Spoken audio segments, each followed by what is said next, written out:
Hi, let's talk a little bit about capillaries. So there are three types of capillaries. There are continuous capillaries. These are the most common throughout the body. So when we're talking generally about systemic capillaries, they're continuous capillaries. And they are leaky for all of the small stuff, like ions, amino acids, glucose, that sort of thing. Small molecules. The gaps between the endothelial cells are very narrow. Another type of capillary that's a little less common are fenestrated. We're just becoming more leaky with the other types. And these are in the kidneys and where the blood is filtered. And the last type of capillaries, where the gaps between the cells are very large, are fenestrated. And they are very leaky. They form sinus-like cavities, hence the name sinusoid capillaries in the liver for the exchange of blood. So we will be talking primarily about continuous capillaries. This figure is just hopefully conveying the idea again that exchange occurs between the blood and the interstitial fluid at the capillaries only. Nothing gets into or out of the blood except at capillaries. So again, a little bit of a review on the fluid compartments that we talked about in an earlier session. So if in doubt, take a look at that again. It's a concept that I'd like you to be familiar and comfortable with. The idea that the fluid in the body is divided up into different categories or different compartments. So one is the intracellular fluid, and then you have the interstitial fluid between tissues. You also have the plasma, which is another fluid compartment, and those two together are part of the extracellular fluid, the ECF. So just a review of an earlier topic. So I hope you are still familiar with fluid compartments. So again, the idea is that the ISF is sort of an exchange intermediate between the blood and the cells. And these are leaky, they're continuous, so the small stuff like glucose, amino acids, etc. can go back and forth depending upon the gradient and transport across the cell membrane. Okay, next slide. Here we're looking at the vasculature capillaries and talking about basically naming some of the parts and pieces. So one idea is that the blood flow through the capillaries is regulated. So here is the capillary bed, and as shown in the slide, the capillary vessels are white, and the arterial blood is on the left side as it's drawn, and the venous blood is, the arterial blood is on the left and the venous blood is on the right, and the blood flow through the capillary bed is regulated by these precapillary sphincters. So there are rings of smooth muscle around the entrance into the capillary bed, and that smooth muscle can constrict and reduce or cut off blood flow to the capillaries, or those precapillary sphincters can open up. And if they open up, then they allow blood to flow through the capillary bed. If the precapillary sphincters are closed, then the blood just flows through this meta-arterial on out into this thoroughfare channel, where it then enters the venous circulation and heads back toward the heart. Something else to note in this figure is an arteriovenous anastomosis. And an anastomosis, look it up, find a definition, but it's a connection between two structures, and here it's a connection between an artery and a vein. No capillary.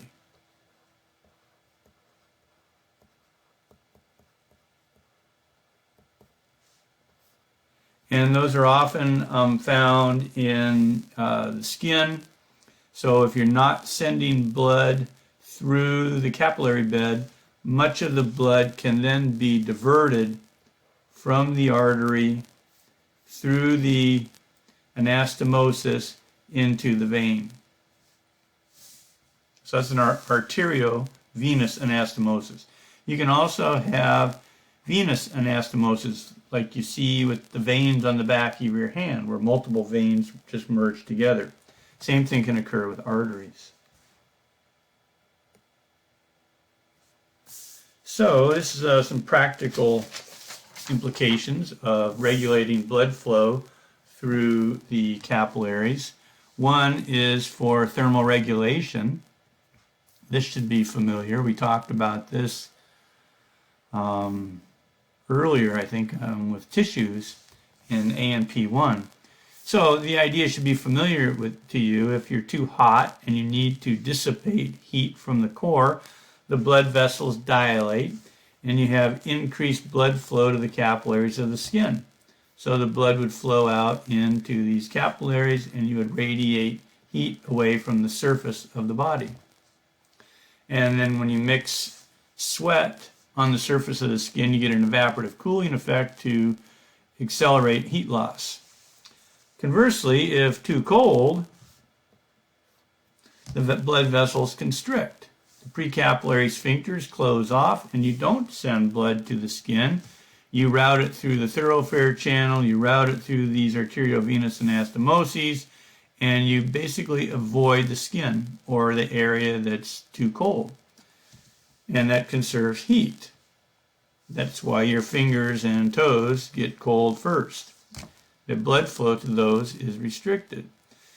It also is a reason for cold tissue injuries, such as frostbite.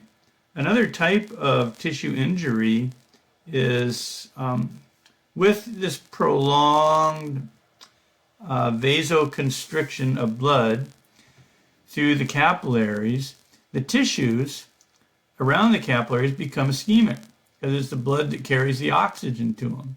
So if the oxygen level declines, then the tissue can be damaged and you can destroy tissue without ever freezing the foot. It looks a lot like frostbite. In both cases, tissue has died. So what I would like you to do is take about 2 minutes to Google trench foot. This often, it comes from trench warfare, famously during the First World War. Actually, my grandpa was in the trenches, survived remarkably, and they suffered a good deal from trench foot. Feet were cold, muddy, and wet for prolonged periods of time. Blood flow was restricted due to conserving heat, and the tissues of the foot were damaged. Okay, next slide. Still on capillary blood flow, and different idea. How do we regulate the blood flow through the capillaries? How do we regulate the precapillary sphincters, the smooth muscle, which is around the arterioles and around these precapillary sphincters? So the idea here is that it's a local control. So we're not relying on the brain to sense what little micro area of the body is being affected here, these tissues. The brain can't monitor every little bit of the body, so some of this is done by local regulators that will have an effect on the smooth muscle, and they act as paracrines. And paracrines, remember, are local acting hormones.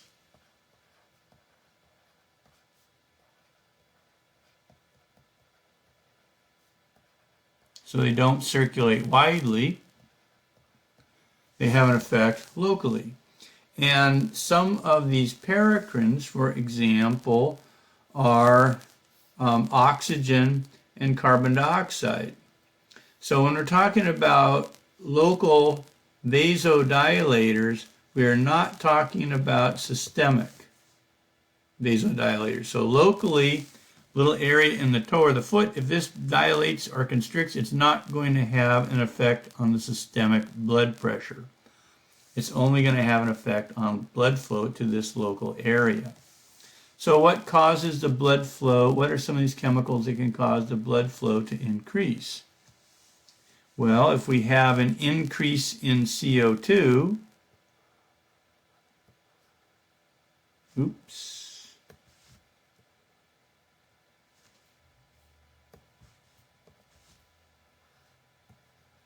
or if we have a drop in oxygen. That makes sense. If CO2 is building up in the tissues, let's get rid of it. The blood vessels open, blood flows through the capillaries, and then CO2 enters the capillary and is carried away. Conversely, with oxygen, if oxygen is low, then the blood vessels dilate and blood flow through the capillaries is increased and oxygen is delivered. Increased pH. So you remember from biology 160 where we had glycolysis, where we could the tissues could generate a little bit of ATP anaerobically. Well, if the oxygen level goes down and we're making ATP, then we can wind up making lactic acid. And the lactic acid would cause the pH to decrease while the hydrogen ion concentration increased. If that's confusing, that relationship of increasing hydrogen and decreasing pH, make sure you review that. And then finally, on this slide, I would like you to read about vasomotion. It's in the textbook. It should take you maybe less than 5 minutes to get an idea of what vasomotion is about. It has to do with blood flow being regulated sort of off and on through the capillaries. Okay, the last slide in this short little section is some properties of capillary blood vessel diameter and flow. You might think of it in terms of hemodynamics or blood flow dynamics. So there are 4 pictures here that I'd like you to appreciate what they're showing. So again, when looking at any figure, the first thing you want to do is look at the axes. What are we talking about? So this figure is looking at diameter. And across the horizontal, it's the vascular system, which is consistent for all figures. So this top left one is looking at diameter. So the diameter is in centimeters. So about 2.5 centimeters at the aorta, or close to it. And a little bit larger, maybe 3.5 or so, at the vena cava. So where is the diameter smallest? Well, it makes sense that it's at the capillaries. Vessels are getting smaller as we go toward the capillaries, and vessels are getting larger as we go back toward the heart and the veins. The figure on the bottom left, we've already been through this. This is the figure of pressure.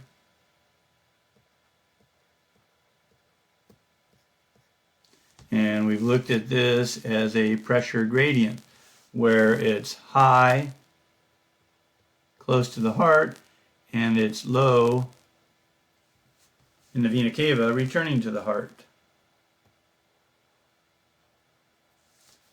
The third picture, the top right, is a little bit more involved to appreciate what it's showing, but it's the total cross-sectional area.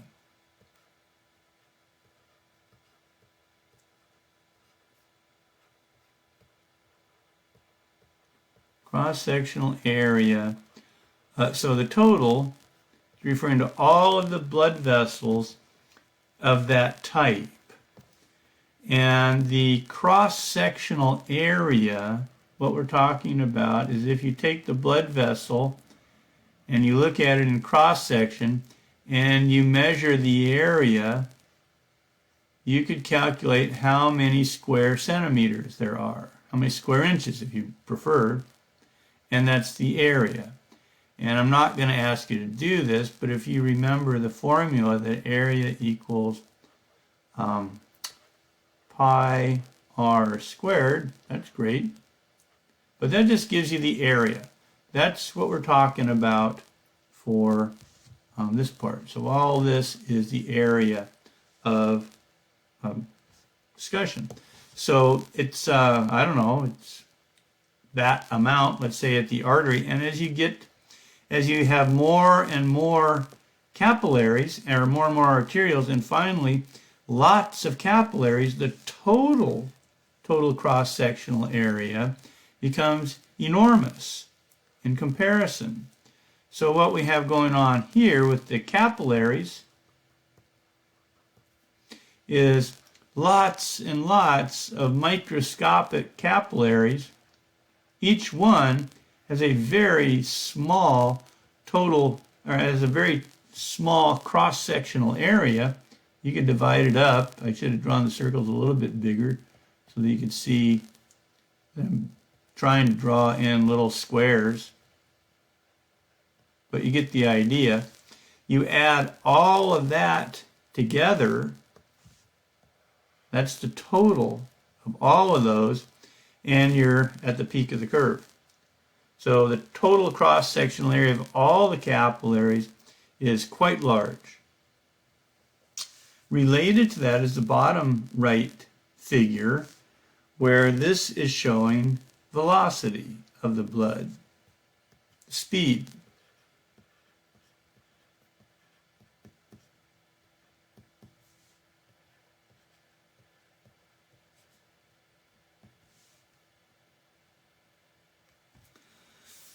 So where is the blood moving the fastest? Right out of the heart, right in the aorta.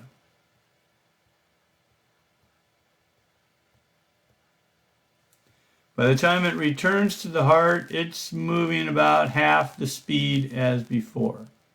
But the diameter of the veins is about twice. And what else does it show? Where is the velocity of blood the slowest? Well, it's slowest around the capillaries.